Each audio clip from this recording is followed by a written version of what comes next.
அனைவருக்கும் வணக்கம்.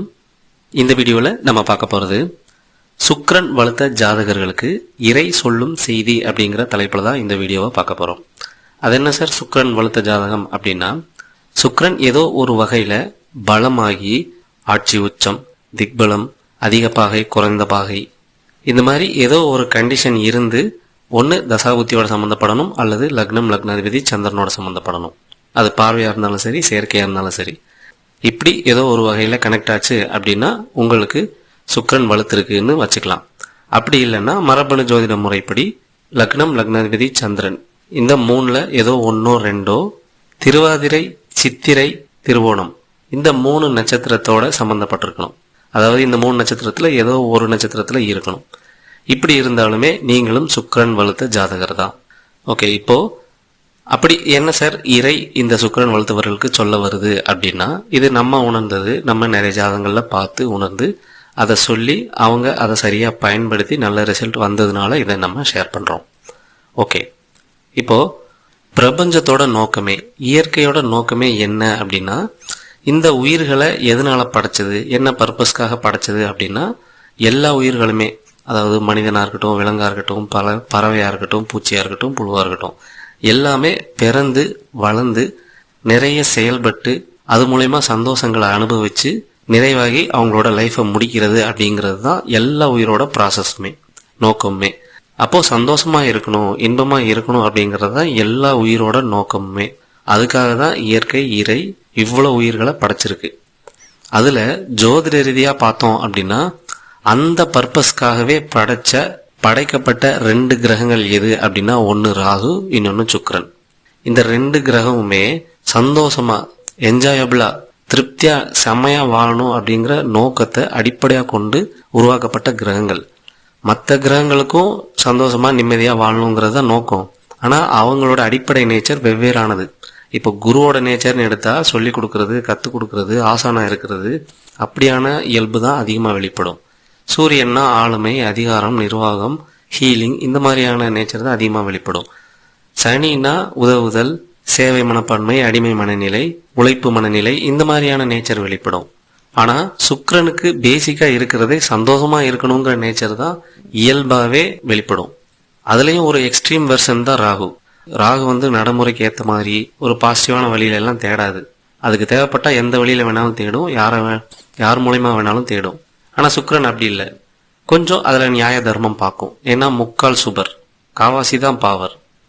அப்போ சுக்கிரன் வளர்த்தவங்க எந்த சூழ்நிலையில இருந்தாலும் சரி, அது வீடோ, தொழிலோ, ஆபீஸோ அல்லது ஃப்ரெண்ட்ஸோ, சமூகமோ, அந்த இடத்துல ஒரு கம்ஃபர்டபுள், ஒரு நீட்னஸ், ஒரு ட்ரெண்டு, ஒரு ஃபேஷன், கொஞ்சம் லக்ஸுரியஸான, கொஞ்சம் சுகபோகமான ஒரு கம்ஃபர்டபுளான ஜோனை தான் விரும்புவாங்க.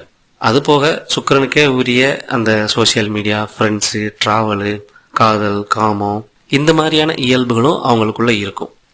இது எல்லாத்துலயும் எதையோ ஒன்னையோ ரெண்டையோ செஞ்சு சந்தோஷமா வாழ்ந்துட்டே இருக்கணும், திரும்ப திரும்ப செய்யணும் அப்படிங்கிற ஒரு நாட்டம் இருந்துகிட்டே இருக்கும். அப்போ இன்ப தேடல் தான் உங்க வாழ்க்கையோட நோக்கம். சந்தோஷமா இருக்கிறது தான் இயல்பாவே உங்களோட வாழ்க்கையோட அர்த்தம். அதுக்கு நீங்க எந்த வழியை வேணாலும் பயன்படுத்திக்கலாம், எந்த முறை வேணாலும் பயன்படுத்திக்கலாம். அது நேச்சர், இயற்கை கொடுத்த சுதந்திரம். பட் இதுல இறை சொல்லும் செய்தி என்ன அப்படின்னா, உங்க இன்ப தேடல் பன்மயத்தன்மையோட கூடியதா இருக்கணும். ஒரு பர்டிகுலரான விஷயத்தோட அல்லது சிங்கிளான விஷயத்தோட அல்லது சீக்கிரட்டான விஷயத்தோட கலந்த இன்ப தேடலை பண்ணக்கூடாது அப்படிங்கிறது தான் இறை சொல்ற செய்தி. இது என்னன்றத நான் எக்ஸ்பிளைன் பண்றேன். அதாவது இப்போ சுக்கிரன் வளர்த்தவங்களுக்கு பொதுவாகவே நம்ம சொல்லிட்டோம், இந்த பொழுதுபோக்கு, நல்ல ட்ரெஸ்ஸு, கொஞ்சம் ஃபேஷனான dress, costumes, makeup, friends, travel, social media, இந்த மாதிரியான விஷயங்கள் எல்லாமே இருக்கும். பேசிக்காவே அவங்க ஓரளவு நாட்டமா இருப்பாங்க, பார்க்கறதுக்கு நீட்டா இருப்பாங்க, டீசெண்டா இருப்பாங்க, அழகுணர்ச்சியோட இருப்பாங்க. இதெல்லாமே பேசிக். இது மூலயமா உங்களுக்கு கிடைக்க போற இன்பங்களை யாரும் குறை சொல்ல மாட்டாங்க, குத்தம் சொல்ல மாட்டாங்க. ஏன்னா இப்ப இருக்கிற கல்ச்சரே அப்படிதான் இருக்கு. ஸோ அதனால எந்த தப்பும் இல்லை. ஆனா இதுல ஒரு எக்ஸ்ட்ரீம் வெர்ஷன் 1-2 இருக்கு. அது என்னன்னா காதல், காமம், போதை பழக்கம். இந்த 3ம் ரொம்ப எக்ஸ்ட்ரீம் வெர்ஷன், இன்ப தேடலுக்கு பயன்படுத்தப்படுகிற எக்ஸ்ட்ரீம் வெர்ஷன் தான் இந்த 3ம். இதுல தான் மனுஷன் இப்போ நிறைய சிக்கிட்டு இருக்கான். மற்ற கிரக நேச்சர் இருக்கவங்களும் அதிகமா சிக்கி தான் இருக்காங்க. ஆனா சுக்கிரன் வளர்த்தவங்க அல்லது ராகு வளர்த்தவங்க இந்த மாதிரியான ஹேபிட்ல சிக்கிக்கிட்டு அவங்க வாழ்க்கையோட மிகப்பெரிய காலங்களை, வாய்ப்புகளை, எனர்ஜியை ஸ்பெண்ட் பண்ணிட்டு இருக்காங்க. அப்போ இதெல்லாம் தப்பா சார்? காதல் தப்பா, காமம் தப்பா, மது பழக்கம் தப்பா அப்படின்னா அது இப்போ ஓவர் ரேட்டட் ஆயிடுச்சு. அதாவது காதல் அப்படிங்கிறது இப்போ எக்ஸு, பெஸ்டி, அப்புறம் இந்த LGBTQ இந்த மாதிரி மாறிடுச்சு. அதில் இருக்க டீப் வெர்ஷன் அல்லது அதில் இருக்கிற தேவையில்லாத அறமில்லாத வெர்ஷனாக மாறிடுச்சு. அதுலேயே தவறான நடவடிக்கைகள் நிறைய வந்துருச்சு. அப்போ அதில் ஒரு அறம் தேவைப்படுது. அதே போல் காமம் எடுத்தால் அடல்ட் கல்ச்சர் ஆயிடுச்சு, பான் கல்ச்சர் ஆயிடுச்சு. அதுவுமே அதோட எக்ஸ்ட்ரீம் வெர்ஷனுக்கு போயிடுச்சு. அதே போல தான் இந்த போதைப் பொருள். அதுக்கு இருக்கிற ஆப்ஷனுக்கு எல்லையே இல்லை.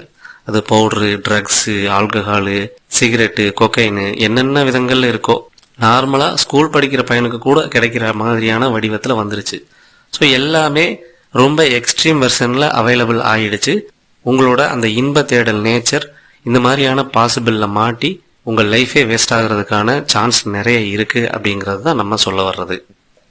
ஆனால் அந்த இறை சொல்கிற விஷயம் என்ன அப்படின்னா, அதாவது ஒரு அரசியல், சமூகம், தொழில், வேலை, ஒரு ஆராய்ச்சி, சினிமா, ஃப்ரெண்ட்ஸு, ரிலேட்டிவ்ஸு அல்லது வெவ்வேறு ஊர்களுக்கு போய் வெவ்வேறு மக்கள், கலாச்சாரம், அங்கே நடக்கிற நிகழ்வுகள், இந்த மாதிரி பலதரப்பட்ட நிகழ்வுகள், நபர்கள், சம்பவங்கள் மூலயமா கிடைக்கிற இன்ப தேடலை அங்கீகரிக்கணும்.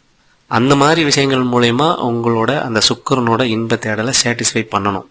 அதை விட்டுட்டு பர்டிகுலராக எனக்கு போதைப் பொருள் அல்லது எனக்கு பான் அடிக்ட் அல்லது எனக்கு அடல்ட் கண்டென்ட், பான் கண்டென்ட் அல்லது எனக்கு காதல், ரிலேஷன்ஷிப்பு, இந்த மாதிரி பர்டிகுலராக போகும்போது தான் அது சிக்கலாகுது. நீங்கள் வெளிப்படையாக, பொதுத்தன்மையாக, ஒரு மெச்சூர்டு மைண்ட் செட்டோட எல்லா செக்டார்லையும் கலந்து செயல்பட்டு அங்கே நடக்கிற செயல்கள் மூலயமா கிடைக்கிற சந்தோஷத்தை நீங்கள் அனுபவித்து பழகிட்டீங்க அப்படின்னா உங்களுக்குள்ளே இருக்கிற அந்த சுக்கிரனோட நேச்சர் அதுலேயே திருப்தியாக ஃபீல் பண்ணும். அதுலேயும் இந்த சுக்கிரனோட தனித்திறமைகளான அந்த கிரியேட்டிவிட்டி, அந்த டிசைனிங், லேட்டஸ்ட் டெக்னாலஜி, டேக் கேரு, ப்ரெசன்டேஷன், ஹாஸ்பிட்டாலிட்டி, இந்த மாதிரியான நேச்சரை வச்சு உங்கள் சூழலில் நிறைய செயல்பாடுகள் செய்ய முடியும். அது மூலயமா நிறைய நல்லது நடக்கும். எக்கனாமிக்காகவும் நல்லது நடக்கும், எக்ஸ்பீரியன்ஸ் அளவுலையும் உங்களுக்கு நல்லதாக ஃபீல் ஆகும்.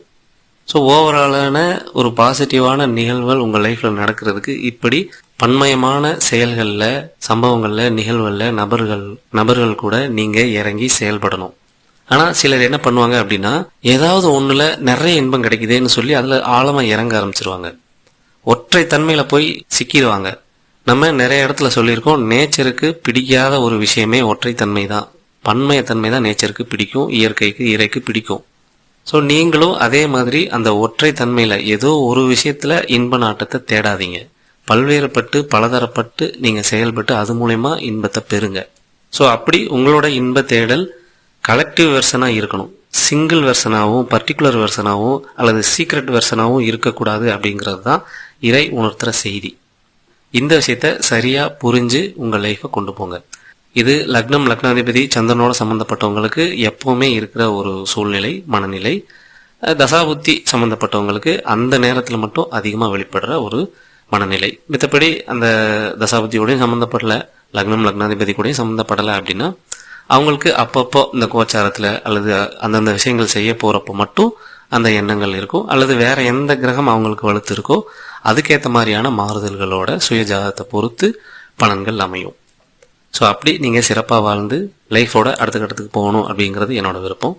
இந்த மாதிரி உங்கள் ஹாரோஸ்கோப்பில் ஒவ்வொரு கிரகமும் எப்படி செயல்படும், அது நின்ற பாவகத்தில் சேர்ந்த கிரகத்தோட எப்படி செயல்படும், பாசிட்டிவ் என்ன, நெகட்டிவ் என்ன, எக்கனாமிக் எப்படி, வேலைக்கு எப்படி, தொழிலுக்கு எப்படி, ரிலேஷன்ஷிப்க்கு எப்படி அப்படிங்கிற ஒவ்வொரு கிரகத்துக்கும் தனித்தனியான ஆடியோ ரெக்கார்டட் வேணும் அப்படின்னா நம்மளை தொடர்பு கொள்ளுங்க. அல்லது வேலை தொழில் சம்மந்தப்பட்ட கைடன்ஸ் வேணும் அப்படின்னாலும் நம்மளை தொடர்பு கொள்ளுங்க. லா ஆஃப் அட்ராக்ஷனுக்கு உங்கள் ஹாரோஸ்கோப்பை வச்சு எப்படி யூஸ் பண்ணலாம் அப்படிங்கிற அந்த கைடன்ஸ் வேணும் அப்படின்னாலும் நம்மளை தொடர்பு கொள்ளலாம். பண ஈர்ப்பு மெய்யியல் வாழ்வியல் அப்படிங்கிற நம்ம ஒரு சேனல் வச்சுருக்கோம். அதில் ஈர்ப்பு விதி ரீதியான சில நடைமுறையான விஷயங்களை நம்ம டிஸ்கஸ் பண்ணுவோம். அதில் விருப்பம் இருக்கவங்களும் ஜாயின் பண்ணிக்கங்க. லிங்க் டிஸ்கிரிப்ஷனில் தர்றேன். இந்த வீடியோ பற்றின கமெண்ட்ஸை கமெண்ட் பாக்ஸில் போடுங்க. நன்றி.